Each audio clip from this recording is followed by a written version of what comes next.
Assalamualaikum warahmatullahi wabarakatuh. Salam oplok kodok. Terima kasih buat teman-teman yang selalu hadir dan mampir di channel saya. Buat teman-teman baru yang baru bergabung, saya ucapkan banyak-banyak terima kasih pula. Semoga teman-teman semua dalam keadaan sehat walafiat, tak kurang suatu apa, dan diberikan kemudahan untuk segala urusannya. Kali ini saya kedatangan tamu sebuah TV, untuk brandnya adalah Philips. Untuk tipe detailnya bisa teman-teman lihat di foto saya berikut.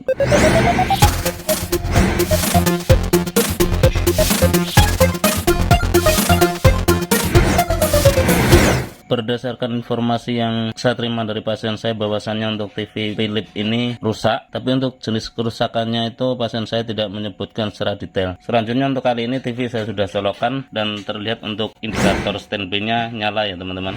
Selanjutnya coba kita tekan tombol power yang ada di belakang. Nah, bisa barusan teman-teman lihat untuk TV ada tampilannya, tapi setelah itu TV ngeblank. Bagaimana solusi perbaikannya? Simak videonya hingga akhir dan jangan di skip-skip agar tidak gagal paham. Lanjut.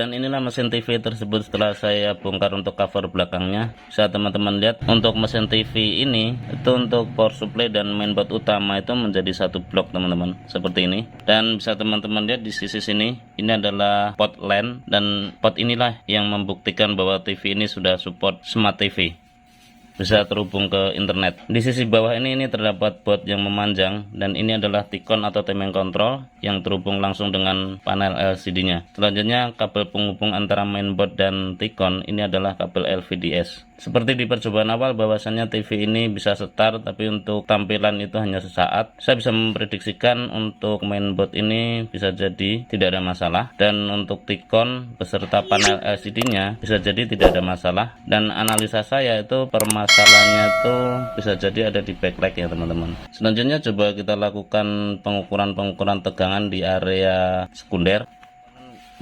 Komponen-komponen setelah trafo kecil ini adalah area sekunder, dan komponen sebelum trafo ini adalah area primer. Dan untuk area primer saya kira tidak ada masalah, dan permasalahannya itu bisa jadi di area sekunder. Untuk kasus yang seperti tadi bisa jadi kasus permasalahannya itu ada di backlightnya, bisa di backlightnya itu sendiri atau driver backlightnya ini. Selanjutnya coba kita lakukan pengukuran tegangan output di area sekunder.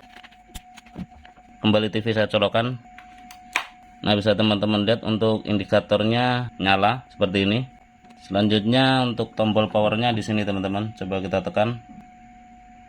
Dan untuk indikator sudah mati, artinya TV sudah start. Selanjutnya coba kita lakukan pengukuran tegangan di area sekunder. Untuk di test point ini ada dioda. Nah, di sini terukur 12,33 volt. Dan ini stabil. Tegangan 12 volt ini untuk mensuplai IC chipset utamanya, berikut komponen-komponen pendukung, dan ke panel LCD-nya juga. Selanjutnya untuk ke backlight, di sini cuma terukur 14 volt. Nah, 14 volt. Ya, nampaknya untuk tegangan yang mengarah ke backlight itu terukur hanya 14 volt teman-teman. Kok aneh ya? Karena setahu saya untuk TV Panasonic tipe ini itu biasanya tegangan backlight itu kisaran 30 voltan ya, 25 mungkin. Tapi ini terukur cuma 14 volt. Coba kita ukur di test point ini, dan TV saya cabut dan kita hidupkan kembali. Terukur saat TV on itu berapa? Saya cabut dulu. Kembali kita colokkan. Nah, indikator standby-nya sudah nyala. Dan di posisi seperti ini, coba TV saya start. Nah, terlihat di situ tadi kisaran 34 volt ya teman-teman, dan kembali ke angka 14 volt. Dari hasil pengukuran ini untuk driver backlight kayaknya bekerja normal, sempat naik menjadi 34 volt, tapi tegangan tersebut turun kembali menjadi 14 volt. Coba saya cabut dan kita tes terpisah. Kita gunakan backlight tester. Untuk backlight langsung kita tes menggunakan backlight tester buatan saya. Bisa teman-teman lihat di voltasenya di sini. Nah, terlihat 31,6 volt. Bisa teman-teman lihat. Nah, normalnya kisaran 34 benar teman-teman. Karena untuk angka 31,6 volt ini dengan ampere yang rendah, dan backlight hidup teman-teman. Mungkin di teman-teman nggak begitu terlihat jelas. Di sini ada backlight hidup. Dan coba kali ini untuk backlight saya akan suntik dengan backlight tester dan kita lihat untuk tampilannya apakah ada. Saya posisikan dulu. Untuk kali ini backlight saya suntik dengan backlight tester saya seperti ini, dan kali ini saya sudah colokkan, saya sudah hubungkan untuk output dari sini ke backlightnya. Dan coba saya colokkan untuk TV-nya, kita hidupkan. Untuk indikator standby-nya nyala. Selanjutnya kita tekan untuk tombol powernya. Nah, bisa teman-teman lihat untuk tampilannya ada Philips. Kita tunggu sesaat karena memang Smart TV itu agak loading ya teman-teman. Nah, itu lagi proses jalan untuk loadingnya. Nah, bisa teman-teman lihat untuk kali ini TV ada tampilan tapi redup ya teman-teman. Karena memang untuk backlight sendiri itu saya suntik dengan backlight tester.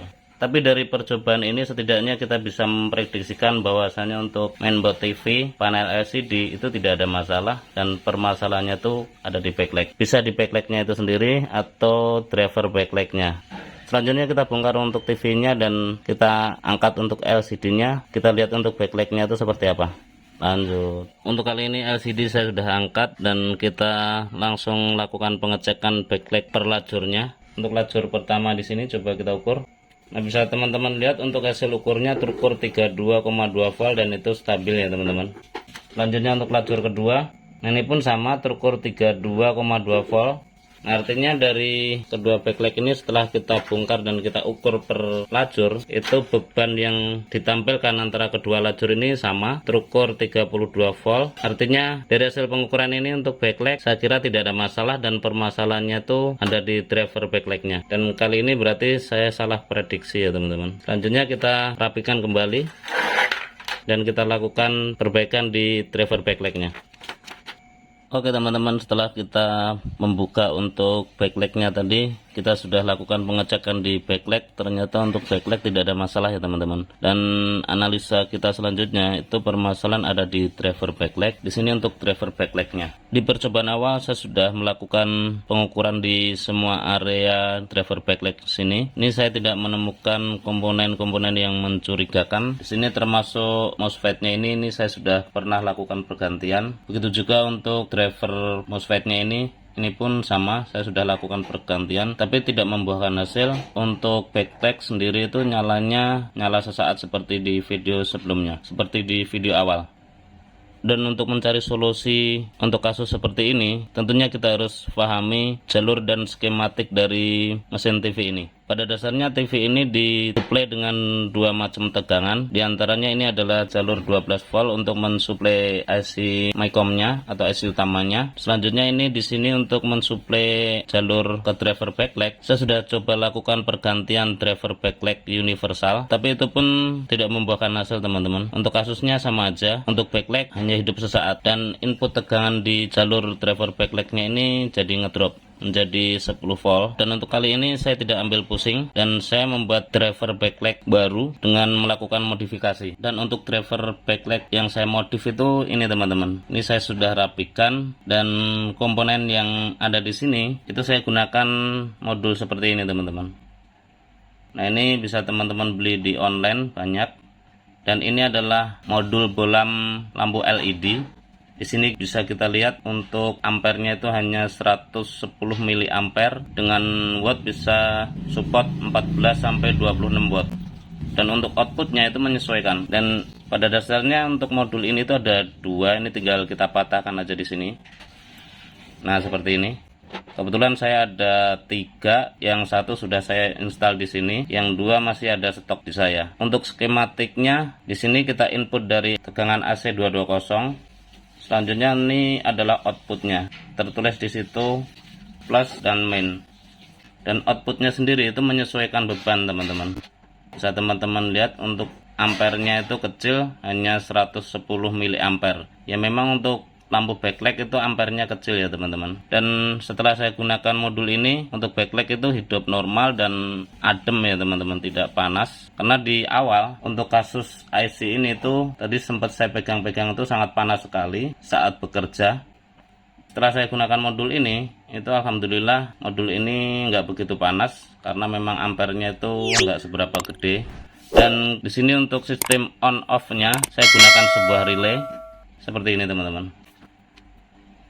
Ini adalah relay yang dikontrol dengan tegangan 5 volt yang saya ambil dari output USB, karena tegangan 5 volt di USB itu hadir setelah TV itu start. Jadi di saat TV mati itu 5 volt ke USB itu nggak hadir, dan tegangan USB tersebut saya gunakan untuk men-trigger relaynya. Di saat TV start 5 volt hadir dan relay bekerja. Selanjutnya untuk input AC ini akan dikontrol on off-nya oleh relaynya. Semoga bisa dipahami dan bermanfaat buat teman-teman sekalian. Setelah modifikasi, mari kita coba hidupkan untuk TV-nya dan kita lihat hasilnya seperti apa. Oke teman-teman, setelah proses perbaikan selesai, mari kita coba hidupkan untuk TV-nya. Saya colokkan dan terlihat untuk indikator standby-nya nyala. Selanjutnya kita tekan tombol powernya, dan untuk logo Philips sudah tampil. Kita tunggu sesaat.